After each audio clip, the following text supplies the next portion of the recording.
ሩቲና ትንሱዬ እንግዲህ ዛሬ ደግሞ ተገናኝተዋል ከረጅም ጊዜ በኋላ። ያው ከካሜራ ጀርባ ሊገናኙ ይችላል፣ ግን ከካሜራ ጋር የመጡለት ዛሬ ከረጅም ጊዜ በኋላ ነው። እና ትንሱዬ ያው ለመውለድ እየተቃረበች ነው እና ፎቶ እየተነሱ ደግሞ ይሄ ምንድን ነው የሚባለው? በእናታቸውን ያላቅም ይምር። ይሄ ምንድን ነው? ልክ ልትወልድ 8ኛ ወር ነው 7ኛ ወር ስትገባ የሚዘጋጀው ማለት ነው። የሩቲዬ እንደውም ማን ነበር ያዘጋጀው? እቺ ቡዜ ነበረች።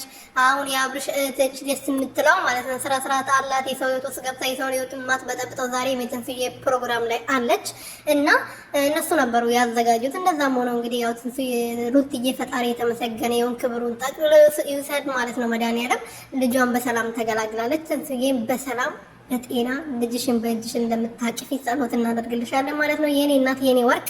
ሰላም ሰላም ቤተሰቦቼ እንዴት ናችሁልኝ? እኔ በጣም ደህና ነኝ፣ እግዚአብሔር ይመስገን። በያላችሁበት ሰላማችሁ ብዙ ትርፍርፍ ይበልልኝ።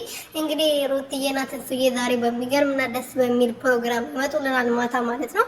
ፎቶ ተበስተዋል። ማታ በሚገርምና ትልቅ ሰርፕራይዝ አለ። እንገናኝ ተብለናል። እናገኛችኋለን፣ እንጠብቃችኋለን። ምክንያቱም የኛ ድምቀት ስላለችበት እንመጣለን። ትንሱዬም እንወድሻለን የኔ ወርቅ።